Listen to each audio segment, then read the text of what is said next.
ओम श्रीमन्नारायणाय नमः। नारायण नमस्कृत्य नर चैव नरोत्तमम्। देवी सरस्वती व्याप्तम ततो जयमुदीरयेत्। श्री विष्णु पुराण प्रथम अंश नवा अध्याय। दुर्वासा जी के शाप से इंद्र का पराजय। ब्रह्मा जी की स्तुति से प्रसन्न हुए भगवान का प्रकट होकर देवताओं को समुद्र मंथन का उपदेश करना तथा देवता और दैत्यों का समुद्र मंथन।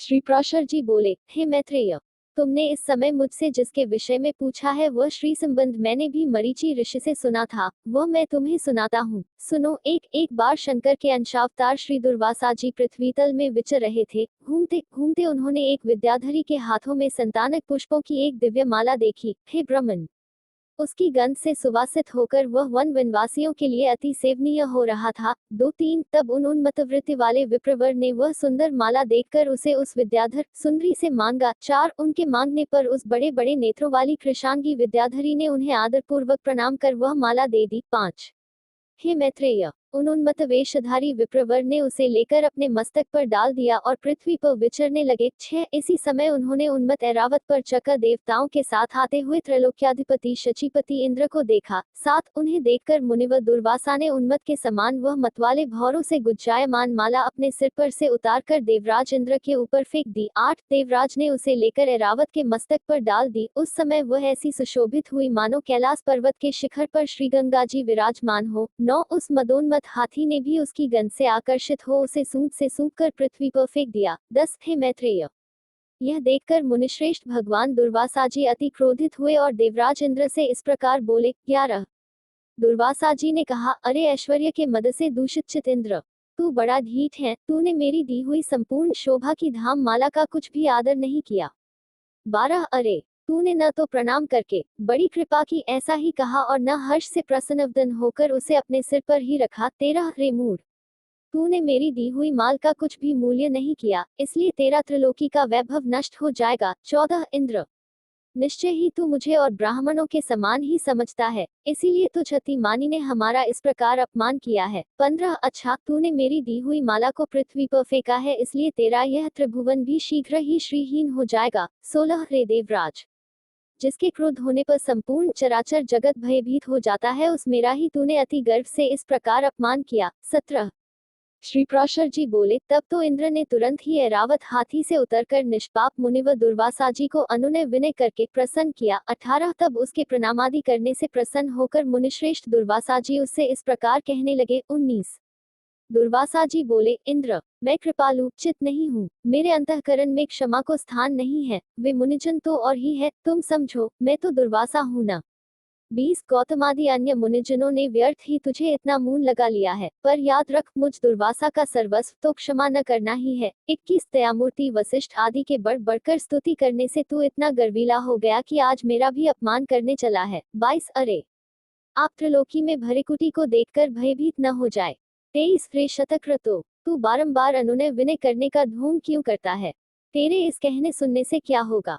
मैं क्षमा नहीं कर सकता। 24 श्री प्राशर जी बोले, हे ब्रह्मन, इस प्रकार कह वे विप्रवर वहां से चल दिए और इंद्र भी ऐरावत पर चक्र अमरावती को चले गए। 25 हे मैत्रेय, तभी से इंद्र के सहित तीनों लोक वृक्ष लता आदि के क्षीण हो जाने से श्रीहीन और नष्ट भ्रष्ट होने लगे। 26 तब से यज्ञों का होना बंद हो गया, तपस्वियों ने तप करना छोड़ दिया तथा लोगों का दान आदि धर्मों में चित नहीं रहा। 27 हे द्विजोत्तम, संपूर्ण लोक लोभादि के वशीभूत हो जाने से सत्व शून्य सामर्थ्यहीन हो गए और तुच्छ वस्तुओं के लिए भी लालायित रहने लगे। 28 जहाँ सत्व होता है वही लक्ष्मी रहती है और सत्व भी लक्ष्मी का ही साथी है। श्रीहीनों में भला सत्व कहाँ, और बिना सत्व के गुण कैसे ठहर सकते हैं?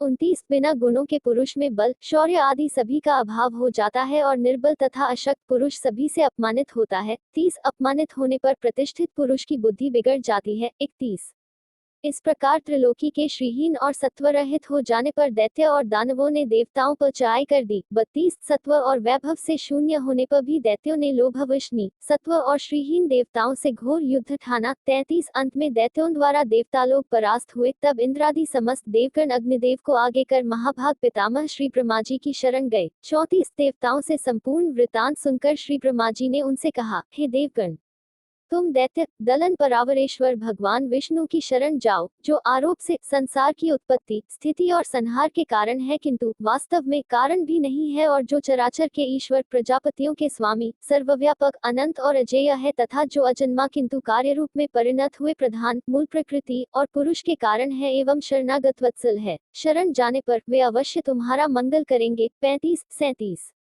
श्री प्राशर जी बोले, हे मैत्रेय, संपूर्ण देवगणों से इस प्रकार कह लोक पितामह श्री ब्रह्मा जी भी उनके साथ क्षीरसागर के उत्तरी तट पर गए। 38 वहां पहुंचकर पितामह ब्रह्मा जी ने समस्त देवताओं के साथ परावरनाथ श्री विष्णु भगवान की अति मंगलमय वाक्यों से स्तुति की। 39 ब्रह्मा जी कहने लगे, जो समस्त अणुओं से भी अणु और पृथ्वी आदि समस्त गुरुओं, भारी पदार्थों से भी गुरु भारी है, उन निखिललोक विश्राम पृथ्वी के आधार स्वरूप अप्रकाश्य अभेद्य सर्वरूप सर्वेश्वर अनंत अज और अव्यय नारायण को मैं नमस्कार करता हूँ। 40-41 मेरे सहित संपूर्ण जगत जिसमें स्थित है, जिससे उत्पन्न हुआ है, और जो देव सर्वभूतमय है, तथा जो पर प्रधान आदि से भी पर है, जो पर पुरुष से भी पर है, मुक्ति लाभ के लिए मोक्षकामी मुनिजन जिसका ध्यान धरते हैं, तथा जिस ईश्वर में सत्वादि प्राकृतिक गुणों का सर्वथा अभाव है, वह समस्त शुद्ध पदार्थों से भी परम शुद्ध परमात्मा स्वरूप आदि पुरुष हम पर प्रसन्न हो। 42-44 जिस शुद्ध स्वरूप भगवान की शक्ति, विभूति, कला, काष्ठा और मुहूर्त आदि काल क्रम का विषय नहीं है, वे भगवान विष्णु हम पर प्रसन्न हो। 45 जो शुद्ध स्वरूप होकर भी उपचार से परमेश्वर परमा महालक्ष्मी ईश्वर पति अर्थात लक्ष्मीपति कहलाते हैं, और जो समस्त देहधारियों के आत्मा है, वे श्री विष्णु भगवान हम पर प्रसन्न हो। 46 जो कारण और कार्य रूप है, तथा कारण के भी कारण और कार्य के भी कार्य है, वे श्री हरि हम पर प्रसन्न हो। 47 जो कार्य महतत्व के कार्य, अहंकार का भी कार्य, तन्मात्रा पंचक है उसके कार्य, भूत पंचक का भी कार्य, ब्रह्मांड जो स्वयं है वो जो उसके कार्य, ब्रह्मा दक्षादि का भी कार्य, भूत प्रजापतियों के पुत्र पौत्रादि है, उसे हम प्रणाम करते हैं। 48 तथा जो जगत के कारण, ब्रह्मादि का कारण, ब्रह्मांड और उसके कारण, भूत पंचक के कारण, पंचतन मात्रा के कारणों, अहंकार महतत्वादि का भी हेतु, मूल प्रकृति है, उस परमेश्वर को हम प्रणाम करते हैं। न 49 जो भोक्ता और भोग्य, सृष्टा और सृज्य तथा कर्ता और कार्य रूप स्वयं ही है, उस परम पद को हम प्रणाम करते हैं। 50 जो विशुद्ध बोध स्वरूप, नित्य, अजन्मा, अक्षय, अव्यय, अव्यक्त और अविकारी है, वही विष्णु का परम पद परस्वरूप है। 51 जो न स्थूल है, न सूक्ष्म और न किसी अन्य विशेषण का विषय है, वही भगवान विष्णु का नित्य निर्मल परम पद है, हम उसको प्रणाम करते हैं। 52 जिसके अयुतांश 10,000वें अंश के अयुतांश में यह विश्व रचना की शक्ति स्थित है, तथा जो परब्रह्म स्वरूप है, उस अव्यय को हम प्रणाम करते हैं। न 53 नित्य युक्त योगिगण अपने पुण्य पापादि का क्षय हो जाने पर ओंकार द्वारा चिंतनीय जिस अविनाशी पद का साक्षात्कार करते हैं, वही भगवान विष्णु का परम पद है। 54 जिसको देवगण, मुनिगण, शंकर और मैं कोई भी नहीं जान सकते, वही परमेश्वर श्री विष्णु का परम पद है। 55 जिस अभूतपूर्व देव की ब्रह्मा, विष्णु और शिवरूप शक्तियां हैं, वही भगवान विष्णु का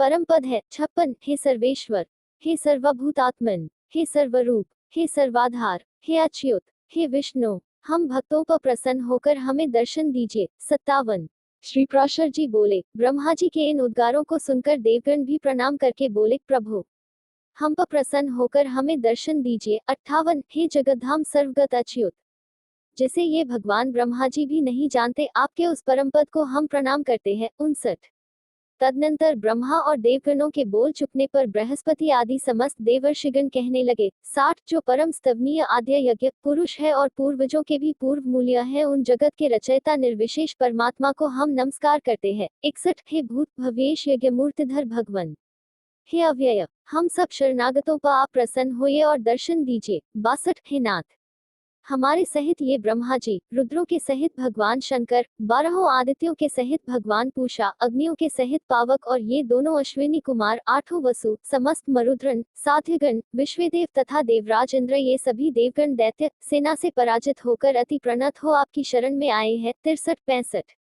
श्री प्राशर जी बोले, हे मैत्रेय, इस प्रकार स्तुति किए जाने पर शंख चक्रधारी भगवान परमेश्वर उनके सम्मुख प्रकट हुए। 66 तब उस शंख चक्रगदाधारी उत्कृष्ट तेजो राशि में अपूर्व दिव्य मूर्ति को देखकर पितामह आदि समस्त देवगण अति विनयपूर्वक प्रणाम कर क्षोमवश चकित नयन हो उन कमल नयन भगवान की स्तुति करने लगे। 67-68 देवगण बोले, हे प्रभु, आपको नमस्कार है, आप निर्विशेष हैं, तथापि आप ही ब्रह्मा है, आप ही शंकर हैं, तथा आप ही इंद्र, अग्नि, पवन, वरुण, सूर्य और यमराज है। 69 हे देव, वसुगण, मरुदगण, साध्यगण और विश्वेदेवगण भी आप ही है तथा आपके सम्मुख जो यह देव समुदाय है, हे जगत सृष्टा, वह भी आप ही है क्योंकि आप सर्वत्र परिपूर्ण हैं। 70 आप ही यज्ञ हैं, आप ही वष्टकार हैं तथा आप ही ओंकार और प्रजापति हैं, हे सर्वात्मन। विद्या, वेद्य और संपूर्ण जगत आप ही का स्वरूप तो है। 71 हे विष्णु, दैत्यों से परास्त हुए हम आतुर होकर आपकी शरण में आए हैं, हे सर्वस्वरूप। आप हम पर प्रसन्न होइए और अपने तेज से हमें सशक्त कीजिए। 72 हे प्रभु, जब तक जीव संपूर्ण पापों को नष्ट करने वाले आपकी शरण में नहीं जाता तभी तक उसमें दीनता, इच्छा, मोह और दुख आदि रहते हैं। 73 हे प्रसन्नात्मन, हम शरणागतों पर आप प्रसन्न होइए और हे नाथ, अपनी शक्ति से हम सब देवताओं के खोए हुए तेज को फिर बढ़ाइए। 74 दुर्वासा जी के शाप से इंद्र का पराजय, ब्रह्मा जी की स्तुति से प्रसन्न हुए, भगवान का प्रकट होकर देवताओं को समुद्र मंथन का उपदेश करना तथा देवता और दैत्यों का समुद्र मंथन। श्री प्राशर जी बोले, विनीत देवताओं द्वारा इस प्रकार स्तुति किए जाने पर विश्वकर्मा भगवान हरि प्रसन्न होकर इस प्रकार बोले। 75 हे देवगण, मैं तुम्हारे तेज को फिर बढ़ाऊंगा, तुम इस समय मैं जो कुछ कहता हूँ वह करो। 76 तुम दैत्यों के साथ संपूर्ण औषधियां लाकर अमृत के लिए क्षीर सागर में डालो और मंद्राचल को मथानी तथा वासुकी नाग को नेति बनाकर उसे दैत्य और दानवों के सहित मेरी सहायता से मतकर अमृत निकालो। 77 78 तुम लोग सामनीति का अवलंबन कर दैत्यों से कहो कि इस काम में सहायता करने से आप लोग भी इसके फल में समान भाग पाएंगे। 79 समुद्र के मथने पर उससे जो अमृत निकलेगा उसका पान करने से तुम सबल और अमर हो जाओगे। 80 हे देवगण, तुम्हारे लिए मैं ऐसी युक्ति करूंगा जिससे तुम्हारे द्वेषी दैत्यों को अमृत न मिल सकेगा और उनके हिस्से में केवल समुद्र मंथन का क्लेश ही आएगा। 81 श्री प्राशर जी बोले, तब देवदेव भगवान विष्णु के ऐसा कहने पर सभी देवगण दैत्यों से संधि करके अमृत प्राप्ति के लिए यत्न करने लगे। 82 हे मैत्रेय,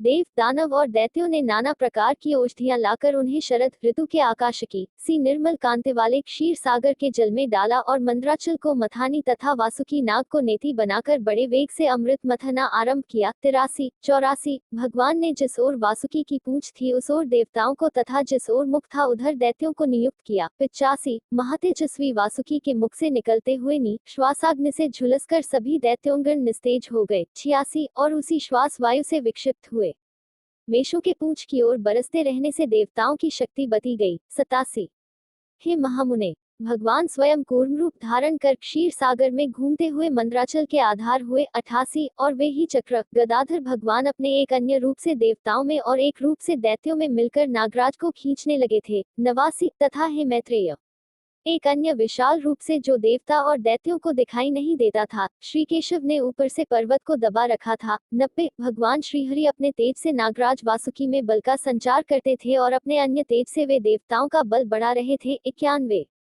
इस प्रकार देवता और दानवों द्वारा क्षीर समुद्र के मथे जाने पर पहले हवि यज्ञ सामग्री की आश्रय रूपा सुर पूजिता कामधेनु उत्पन्न हुई। 92 हे महामुने, उस समय देव और दानवगण अति आनंदित हुए और उसकी ओर चित खींच जाने से उनकी टकटकी बंध गई। 93 फिर स्वर्गलोक में यह क्या है, यह क्या है, इस प्रकार चिंता करते हुए सिद्धों के समक्ष मद से घूमते हुए नेत्रों वाली वारुणी देवी प्रकट हुई। 94 और पुनः मंथन करने पर उस शरीर सागर से अपनी गंध से त्रिलोकी को सुगंधित करने वाला तथा सुर सुंदरियों का आनंदवर्धक कल्पवृक्ष उत्पन्न हुआ। 95 हे मैत्रेय, तत्पश्चात क्षीर सागर से रूप और उदारता आदि गुणों से युक्त अति अद्भुत अप्सराएं प्रकट हुई। 96 फिर चंद्रमा प्रकट हुआ जिसे महादेव जी ने ग्रहण कर लिया। इसी प्रकार शरीर सागर से उत्पन्न हुए विष को नागों ने ग्रहण किया। 97 फिर श्वेत वस्त्रधारी साक्षात भगवान धन्वंतरि जी अमृत से भरा कमंडलू लिए प्रकट हुए। 98 हे मैत्रेय, उसमें मुनिगण के सहित समस्त दैत्य और दानवगण स्वस्थ चित होकर अति प्रसन्न हुए। 99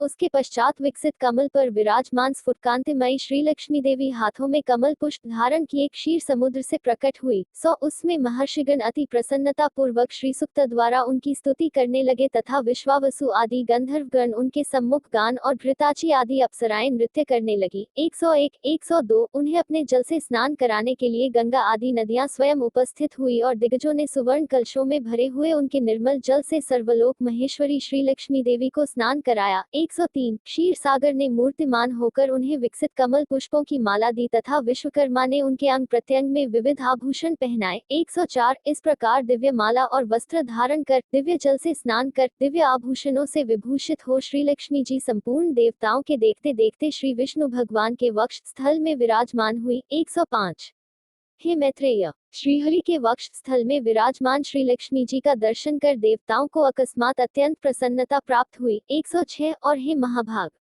लक्ष्मी जी से परित्यक्त होने के कारण भगवान विष्णु के विरोधी विप्रचित्ति आदि दैत्यगण परम उद्विग्न व्याकुल हुए। 107 तब उन महाबलवान दैत्यों श्री धन्वंतरि जी के हाथ से वह कमंडलू छीन लिया जिसमें अति उत्तम अमृत भरा हुआ था। 108 अतः स्त्री मोहिनी रूपधारी भगवान विष्णु ने अपनी माया से दानवों को मोहित कर उनसे वह कमंडलू लेकर देवताओं को दे दिया। 109 तब इंद्र आदि देवगण उस अमृत को पी गए। इससे दैत्य लोग अति तीखे खंड आदि शस्त्रों से सुसज्जित हो उनके ऊपर टूट पड़े। 110 किंतु अमृत पान के कारण बलवान हुए देवताओं द्वारा मारी काटी जाकर दैत्यों की संपूर्ण सेना दिशा विदिशाओं में भाग गई और कुछ पाताल लोक में भी चली गई। 111 फिर देवगण प्रसन्नता पूर्वक शंख चक्र गदा धारी भगवान को प्रणाम कर पहले ही के समान स्वर्ग का शासन करने लगे। 112 हे मुनिश्रेष्ठ, उस समय से प्रखर तेजोयुक्त भगवान सूर्य अपने मार्ग से तथा अन्य तारागण भी अपने अपने मार्ग से चलने लगे। 113 सुंदर दीप्तशाली भगवान अग्निदेव अत्यंत प्रज्वलित हो उठे और उसी समय से समस्त प्राणियों की धर्म में प्रवृत्ति हो गई। 114 हे द्विजोत्तम, त्रिलोकी श्री संपन्न हो गई और देवताओं में श्रेष्ठ इंद्र भी पुनः श्रीमान हो गए। 115 तदनंतर इंद्र ने स्वर्गलोक में जाकर फिर से देवराज्य पर अधिकार पाया और राज सिंहासन पर आरूढ़ हो पद्महस्ता श्री लक्ष्मी जी की इस प्रकार स्तुति की। 116 इंद्र बोले, संपूर्ण लोकों की जननी विकसित कमल के सदृश नेत्रों वाली भगवान विष्णु के वक्ष स्थल में विराजमान कमलोद्भवा श्री लक्ष्मी देवी को मैं नमस्कार करता हूँ। 117 कमल ही जिनका निवास स्थान है, कमल ही जिनके कर कमलों में सुशोभित है तथा कमल दल के समान ही जिनके नेत्र हैं, उन कमल मुखी कमलनाथ प्रिया श्री कमला देवी की मैं वंदना करता हूँ। 118 हे देवी, तुम सिद्धि हो, स्वधा हो, स्वाहा हो, सुधा हो और त्रिलोकी को पवित्र करने वाली हो तथा तुम ही संध्या रात्रि प्रभा विभूति मेधा श्रद्धा और सरस्वती हो। 119 हे शोभने, यज्ञ विद्या कर्म कांड महाविद्या उपासना और गुह्य विद्या इंद्रजाल तुम ही हो तथा हे देवी, तुम ही मुक्ति फल दायिनी आत्मविद्या हो। 120 हे देवी, आन्विक्षिकी तर्क विद्या वेदत्रयी वार्ता शिल्पवाणिज्यादि और दंडनीति राजनीति भी तुम ही हो। तुम ही ने अपने शांत और उग्र रूपों से यह समस्त संसार व्याप्त किया हुआ है। 121 हे देवी, तुम्हारे बिना और ऐसी कौन स्त्री है जो देवदेव भगवान गदाधर के योग्यजन चिंतित सर्वयज्ञ में शरीर का आश्रय पा सके। 122 हे देवी, तुम्हारे छोड़ देने पर संपूर्ण त्रिलोकी नष्ट प्राय हो गई थी, अब तुम ही ने उसे पुनः जीवन दान दिया है। 123 हे महाभागे, स्त्री पुत्र ग्रह धन धान्य तथा सुहृद ये सब सदा आप ही के दृष्टिपात से मनुष्यों को मिलते हैं। 124 हे देवी, तुम्हारी कृपा दृष्टि के पात्र पुरुषों के लिए शारीरिक आरोग्य ऐश्वर्य शत्रु पक्ष का नाश और सुख आदि कुछ भी दुर्लभ नहीं है। 125 तुम संपूर्ण लोकों की माता हो और देवदेव भगवान हरि पिता है न हे मात, तुमसे और श्री विष्णु भगवान से यह सक चराचर जगत व्याप्त है। 126 हे सर्व पावनी मातेश्वरी, हमारे कोष खजाना गोष्ठ पशुशाला गृह भोग सामग्री शरीर और स्त्री आदि को आप कभी न त्यागे अर्थात इनमें भरपूर रहे। 127 अग्नि विष्णु वक्ष स्थल निवासिनी,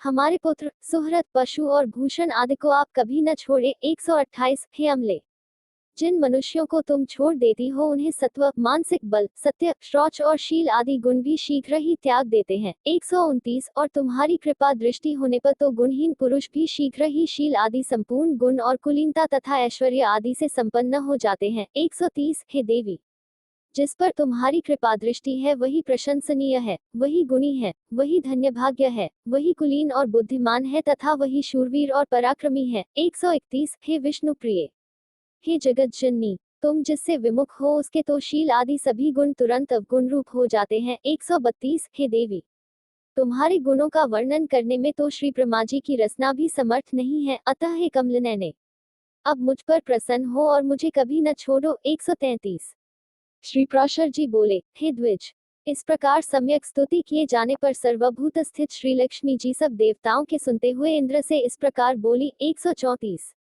श्री लक्ष्मी जी बोली, हे देवेश्वर इंद्र, मैं तेरे इस स्तोत्र से अति प्रसन्न हूँ। तुझको जो अभीष्ट हो वही वर मांग ले, मैं तुझे वर देने के लिए ही यहाँ आई हूँ। 135। इंद्र बोले, हे देवी, यदि आप वर देना चाहती है और मैं भी यदि वर पाने योग्य हूँ तो मुझको पहला वर तो यही दीजिए कि आप इस त्रिलोकी का कभी त्याग न करें। 136। और हे समुद्र संभवे, दूसरा वर मुझे यह दीजिए कि जो कोई आपकी इस स्तोत्र की स्तुति करे उसे आप कभी न त्यागे। 137। श्री लक्ष्मी जी बोली, हे देवश्रेष्ठ इंद्र, मैं अब इस त्रिलोकी को कभी न छोड़ूंगी। तेरे स्तोत्र से प्रसन्न होकर मैं तुझे यह वर देती हूँ। 138। तथा जो कोई मनुष्य प्रातः काल और सांयकाल के समय इस स्तोत्र से मेरी स्तुति करेगा उससे भी मैं कभी विमुख न होऊंगी। 139। श्री प्राशर जी बोले, हे मैत्रेय, इस प्रकार पूर्व काल में महाभागा श्री लक्ष्मी जी ने देवराज की स्तोत्र रूप आराधना से संतुष्ट होकर उन्हें ये वर दिए। 140। लक्ष्मी जी पहले भृगु जी के द्वारा ख्याति नामक स्त्री से उत्पन्न हुई थी, फिर अमृत मंथन के समय देव और दानवों के प्रयत्न से वे समुद्र से प्रकट हुई। 141। इस प्रकार संसार के स्वामी देवाधिदेव श्री विष्णु भगवान जब जब अवतार धारण करते हैं तभी लक्ष्मी जी उनके साथ रहती हैं। 142। जब श्रीहरि आदित्य रूप हुए तो वे पद्म से फिर उत्पन्न हुई और पद्मा कहलाई, तथा जब वे परशुराम हुए तो ये पृथ्वी हुई। 143। श्रीहरि के राम होने पर ये सीता जी हुई और कृष्णावतार में श्री रुक्मिणी जी हुई। इसी प्रकार अन्य अवतारों में भी ये भगवान से कभी पृथक नहीं होती। 144। भगवान के देवरूप होने पर ये दिव्य शरीर धारण करती है और मनुष्य होने पर मानवी रूप से प्रकट होती है। विष्णु भगवान के शरीर के अनुरूप ही ये अपना शरीर भी बना लेती है। 145। जो मनुष्य लक्ष्मी जी के जन्म की इस कथा को सुनेगा अथवा पढ़ेगा उसके घर में वर्तमान आगामी और भूत तीनों कुलों के रहते हुए कभी लक्ष्मी का नाश न होगा। 146। हे मुने, जिन घरों में लक्ष्मी जी के इस स्तोत्र का पाठ होता है उनमें कलह की आधारभूत दरिद्रता कभी नहीं ठहर सकती। 147। हे ब्रह्मन, तुमने जो मुझसे पूछा था कि पहले भृगु जी की पुत्री होकर फिर लक्ष्मी जी क्षीर समुद्र से कैसे उत्पन्न हुई, सो मैंने तुमसे यह सब वृतांत कह दिया। 148। इस प्रकार इंद्र के मुख से प्रकट हुई यह लक्ष्मी जी की स्तुति सकल विभूतियों की प्राप्ति का कारण है। जो लोग इसका नित्य प्रति पाठ करेंगे उनके घर में निर्धनता कभी नहीं रह सकेगी। 149। इति श्री विष्णु पुराणे संपूर्ण विष्णु पुराण